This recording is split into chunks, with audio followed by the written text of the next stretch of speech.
Right. I will just brief out what we have studied in the previous classes, and then I will move with the further discussion. Right.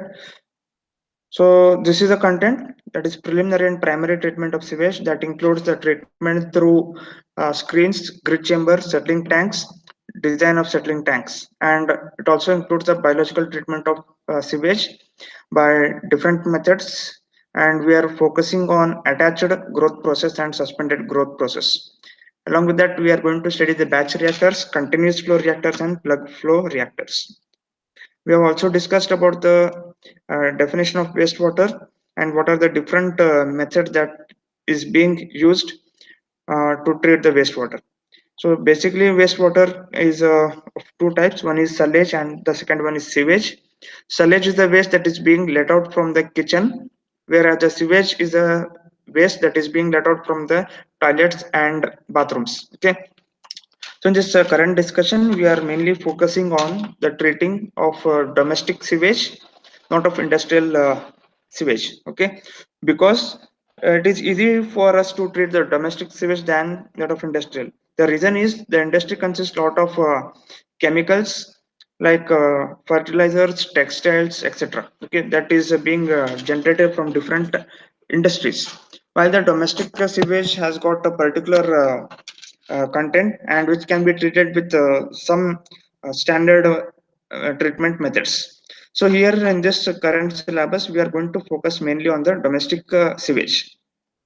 The purpose of the treatment is to prevent the pollution of the receiving waters. Okay, so as I've discussed in the previous class, you need to carry out the treatment of the sewage in order that the receiving waters, like the surface sources and subsurface sources of water, are pollution free. Okay, so after you are going to use the water that is being supplied to your houses, you are going to let out in the form of a sewage. Okay, so that should not be directly sent to the receiving waters, which is going to pollute them, and in turn which is going to increase the cost of water supply treatment. Okay, so in order to overcome this drawback, we are going to treat the sewage and then let it out into the receiving waters, so that the receiving waters will be free from pollution, and the treatment required for water supply will be minimized. So there are different techniques that can be employed to treat the sewage. And in order to convey the sewage to the treatment unit, there will be a collection system which comprises of sewer pipes and plumbing units. Okay, and it should be designed in such a way that the time taken for the sewage to reach the treatment unit should be as less as possible. Okay, so that there is no anaerobic condition that can be developed inside the sewers. Okay, we have discussed about the sewage, that it is going to contain different types of impurities and pathogens, and which can be disposed of by dilution or disposal on land after its collection and conveyance. The main objective of the treatment is to limit the sewage contents, that is solids from the sewage, and remove all the nuisance and pathogens, that so that the treated sewage can be disposed of safely to the natural source, and can be applied on the land. So this is a schematic representation of wastewater treatment. It consists of different units like preliminary treatment, primary treatment, and secondary treatment. Preliminary treatment includes bar screens, commuters, and grid chambers, while primary treatment includes sedimentation tank and sludge digestion tank. The secondary treatment includes biological treatment through aerobic process, which is being used to carry out the disinfection process to remove all the pathogens that are being present in the sewage after the preliminary and primary treatment is being conducted on the sewage. Okay, after it is being treated, the sewage water is being sent to the disinfection to remove all the pathogens that are being present in the wastewater. Okay, later on, after the disinfection process, the water will be let out to the streams and landfill. Okay, so that further treatment can be achieved. So we have discussed that sewage treatment consists of three units: primary, secondary, and final treatment unit. So this is a table that represents the efficiency of various types of treatment units.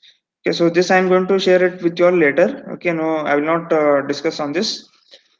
Then we have also discussed about the primary treatment, that is the screens, the purpose of the screen and the location of the screens. Then what are the different types of screens that can be used to treat the sewage.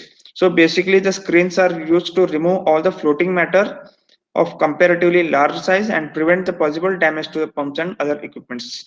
The screens are being inclined at an angle of 30 to 60 degrees to the horizontal along the direction of the flow. Okay, so this is about the bar screen, and this is also a bar screen, right? So we have discussed about the different types of screens and what is being done after the screening process is carried out. So how to dispose of the screenings. So it can be disposed along with the municipal solid waste on landfill. In larger sewage treatment plant, it can be incinerated, that is, it can be completely burned. And for small wastewater treatment units, it may be disposed of by burial on the plant site. So you can either dispose it along the solid waste on landfill, or you can burn it, or you can bury it deep inside near the plant site. So these are the three different methods of disposal of screenings. Then proceeding further, we have also discussed on the skimming tanks. These are basically used to remove all the floating material like oil, grease, soap, wood pieces, fruit skins, and any other organic and inorganic matter which are floating on the sewage. Okay, so this is a skimming tank which consists of different compartments. Then this is a chamber where the scum is being collected, and it is called a scum trough. And this is a chamber, that is a chamber number 6 is the outlet chamber through which the sewage is going to enter, which is free from the suspended impurities like organic and inorganic matter. Okay, so the different components are air diffusers, then baffles, stilling compartments, control, uh, inclined outlet and outlet chamber. So these are the different components of skimming tanks, and air diffusers are basically used to set up the current which results in the floating matter of a sewage. Okay, so as you go on stirring the water continuously, you can see a small bubbles being formed on the surface. Okay, so the same principle is being used uh, by letting out the compressed air into the tank, which results in the floating matter of the sewage. So this floating matter along with this other impurities can be removed by the process of skimming. So this was about the skimming tanks and the disposal. It can be disposed of directly by burning or burying in the ground, or in some cases, the skimming substances can be used for the manufacture of soap, lubricants, wax, and other non-edible products. So this is a picture that represents the skimming tanks. The shape and size may vary. It may be either rectangular or circular. Usually circular is not considered. You are going to design it as a rectangular section only. So the depth may be either 1 meter or more than 1 meter, depending upon the intensity and the density of the sewage that is being treated. Then the next one is a grid chamber. We have also discussed about this purpose and the location. So these grid chambers are provided to remove the grit, sand, and other organic matter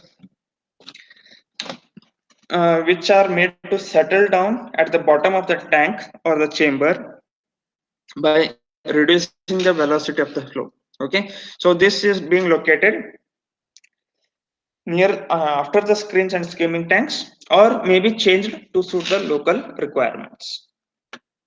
So the specific gravity of a grid is usually 2 to 2.5, and the source of the grid is from the domestic sewage and floors of garages.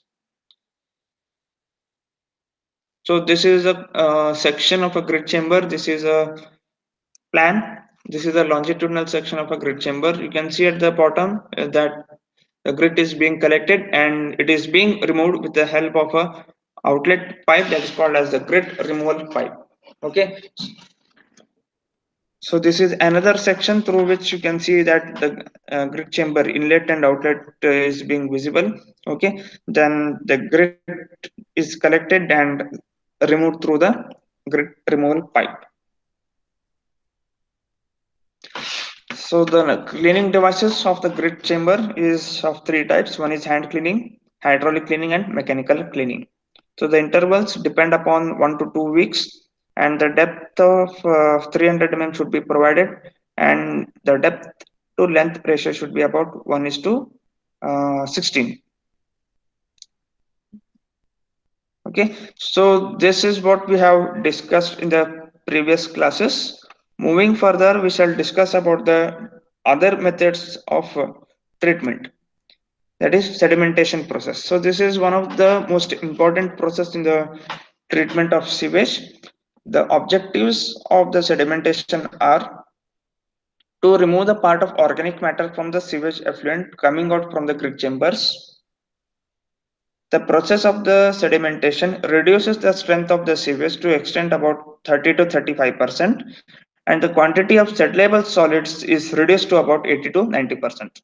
So, with the help of this process, there is a lot of sewage that is being removed from the wastewater. So, as a result of this, the BOD of the sewage or the wastewater is reduced to about 25 to 40%. Okay, so this is one of the best methods to remove any sewage that is being present in the wastewater. So it consists of both removal of organic and inorganic waste. The sewage after being treated in the sedimentation becomes fit for further treatment process. So how is this done? The process of sedimentation is discussed as follows. The velocity of the flow is being reduced or the sewage is allowed to stand at rest. So when you make the sewage to stand at rest or the velocity is being reduced, all the suspended particles carried by the sewage will settle at the bottom of the tank. You can make an experiment. Okay, you can carry out experiment in the home itself. You can take a glass of beaker and pour a sand or some suspended particles, okay, fine particles in it, shake it thoroughly and keep it aside for some time. You will observe that all the particles, that is suspended particles and any other particles, will settle down at the bottom of the glass after some period, leaving behind a clear solution of water at the top. And you can pour that water into another glass and you can make use of that. Okay, the same principle is being applied in the sedimentation process. Okay, so the wastewater is being allowed to stand at rest, or in some cases the velocity of the flow is reduced. So by doing so, the suspended particles will be settled at the bottom of the tank. So this material collected is known as sludge.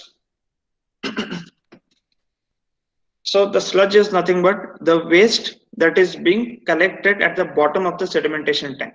And partially treated waste is known as effluent. Both require further treatment to make them unobjectionable.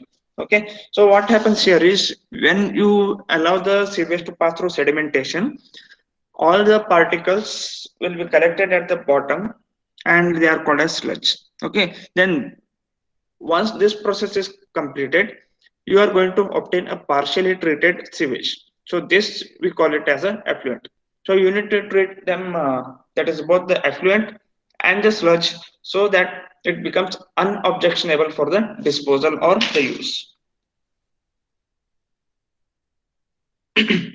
The types of tank are two types. One is according to the nature of working, and second one is according to the location. Based on the working, intermittent settling tank and continuous flow type. Based on the location, is primary clarifiers before grit chambers and secondary clarifiers after filters or activated sludge process. So the first one is the intermittent settling tank, which are nothing but the storage sewage tank for certain period and they are kept in complete rest. So the detention time will be 24 hours in which the suspended particles will settle down to the bottom of the tank. The cleaner sewage is drawn off and the tank is cleaned off the settled silt or the sludge. The tank is again filled with raw sewage and the process is continued. Okay, so the period of 30 to 36 hours is required to put the tank back to working. So what happens in this case is after the detention time of 24 hours, all the suspended impurities will settle down forming the sludge. Okay, so the clear sewage is then drawn off and sent to further treatment unit. Now this sludge has to be removed in order to receive the fresh sewage. This process takes about 30 to 36 hours. Okay, so you need to have a standard standby settling tank to carry out the process of treatment. Okay, so also always you need to have secondary clarifiers after the filters or activated sludge process. As a result of this, you need to have two intermittent settling tanks. This has become obsolete because it requires a lot of time and labor. Continuous flow settling tanks. This type of the tank is being used where the flow is continuous and the velocity is reduced and sewage is not brought to complete rest. Okay, the velocity is sufficiently reduced to provide sufficient length of the travel, and the time taken is so adjusted that the particle when traveling from the inlet to the outlet will see that all the particles will be settled on forming the sludge.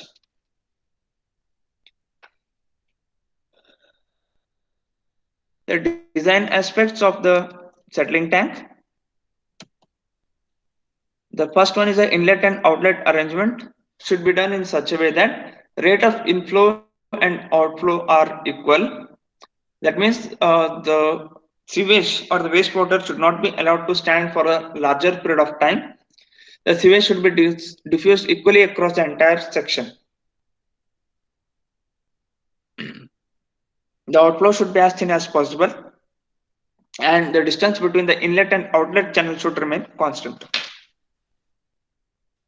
Shape of a tank: rectangular, circular, and hopper bottom. Okay, so these are the different types of shape of tank that is being used for sedimentary process. The ratio of length to width is about 4 to 5 and width to depth is about 2 to 3 in case of rectangular tank. So this is a rectangular tank with a horizontal flow. You can see the different compartments, and at the bottom the sludge is being collected and it is being discharged through the sludge removal pipe that is located at the bottom of the tank. And you can see here that there is one unit called as control. Okay, so in process of skimming, if some of the matter does not float and can be skimmed off easily, it can be removed in the sedimentary process also. Circular tank and hopper bottom tank. So these are the other two shapes of sedimentary tanks. Circular tanks are the vertical flow tanks possible to install conveniently with the mechanical scrapers to collect the sludge at the bottom of the tank. So this is a circular tank and this is used for the maintenance purpose. The platform you can see here that can be used for maintenance purpose. Okay, so all the sludge that is being settled at the bottom will be collected and disposed of through the region that is present at the center. Okay, so you can see a small circular section provided at the center. Okay, so there is a hole being provided at the deeper section where the sludge can be collected and removed through the outlet chamber. This is a section of a hopper bottom setting tank with different sections and sludge removal chamber.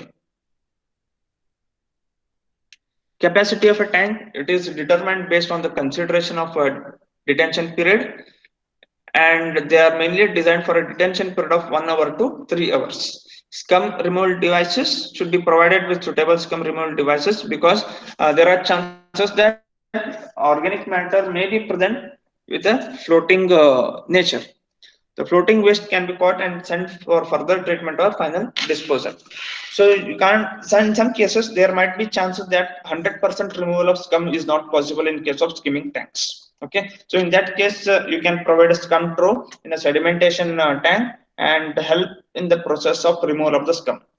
Or you can also go for combination of skimming and sedimentation tank, depending upon the intensity and the nature of the sewage that is being treated in the uh, treatment unit.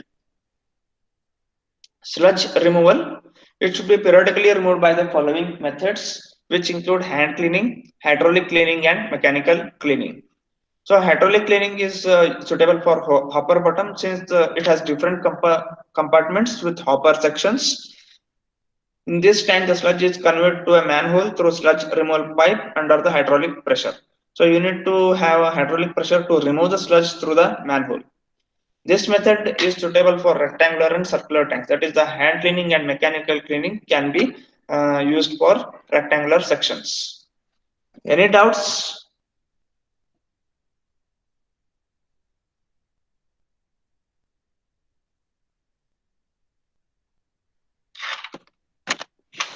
Yeah, any doubts here, or can I proceed?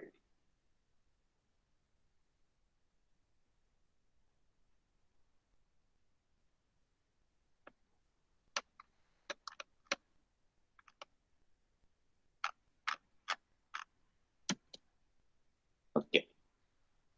The advantages and disadvantages of the sedimentation process is the sludge is removed continuously, hence there is no chance that sewage becomes septic. Okay, so as and when the sedimentation is carried out through regular intervals, the sludge is also removed. Because of that, the sewage will not become septic. The sludge obtained by this method is very dense. Disadvantages: more power is required to run the mechanical equipment because you need to remove the sludge periodically, and the efficiency of the tank may be reduced due to the disturbing effects of the mechanical equipments. So the equipments may get damaged or may not function properly. As a result of this, the efficiency of the tank may get reduced. So this was about the treatment through sedimentation process.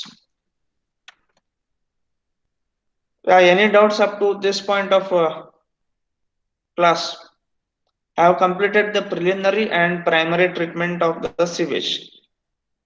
That includes screening, grid chambers, scumming tank, and sedimentation process. Okay, so the different sections, that is the cross section, which includes length, width, depth of the tank, etc. This you will be studying when we take up numericals on the design of different components of the treatment unit. Okay, so I'm not going to give you the details of all the units that can be studied with the help of a numericals. Okay, so the next process is the biological treatment, wherein you are going to remove the organic matter and organic waste that is being present in the sewage. So the objectives of the biological treatment include coagulation and removal of non-settlable colloidal solids and stabilize the organic matter. These systems are living systems which rely on mixed biological cultures to break down the wastewater organics and remove the organic matter from the solution. Okay, so here in this case, what you are going to do is you are going to make use of some living organisms or living systems so that the organic matter that is present in the sewage or wastewater can be removed easily from the solution. A treatment unit provides a controlled environment for the desired biological process. Domestic wastewater supplies the biological food and growth nutrients. Okay, so this is mainly the presence of bacteria where the treatment is carried out, and the organic matter can be removed from the wastewater. The process of biological treatment are classified by oxygen dependence of primary microorganisms responsible for wastewater treatment. Okay, it can be classified as aerobic process and anaerobic process. In case of aerobic process, the oxygen is being utilized by the organisms, that is microorganisms, in treating the biological waste. In case of anaerobic process, the oxygen is not being used by the microorganisms to treat the waste.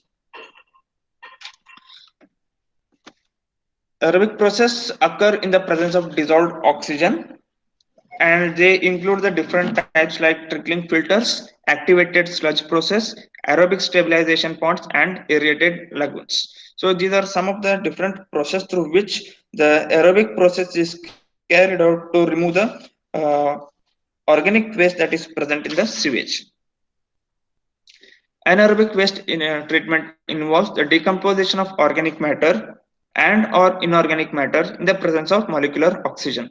And the process will include anaerobic sludge digestion, anaerobic contact process, anaerobic filters, and anaerobic lagoons and ponds. So these are the various process through which you are going to carry out the biological treatment. Okay, so we have discussed that in the biological treatment, there are two processes, that is aerobic process and anaerobic process, which helps in the removal of organic and inorganic matter that is present in the sewage after the sewage has undergone the primary treatment to remove all the matter that is present in the sewage. Okay, so in the biological treatment techniques, there are different techniques that is called as attached growth process, suspended growth process, and combined processes. Okay, so based on these different techniques, you are going to treat the biological waste that is present in the sewage and send it for disinfection process to remove all the pathogens that are present in the wastewater. So once it is being disinfected, the water is then sent to the sources like surface sources of water and subsurface sources of water. So what are these different treatment techniques, that is attached growth process and suspended growth process? This I am going to discuss in the next class. Thank you. Any doubts?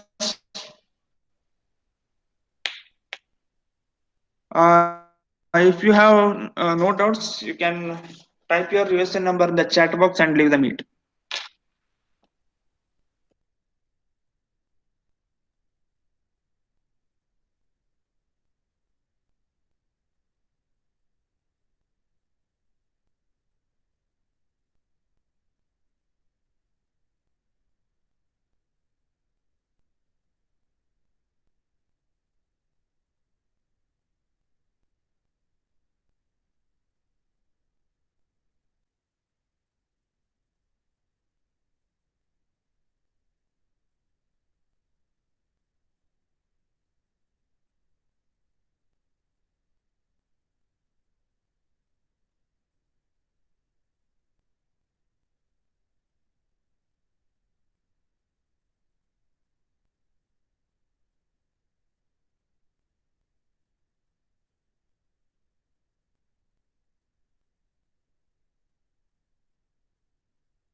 Yeah, give the attendance and leave the meet fast.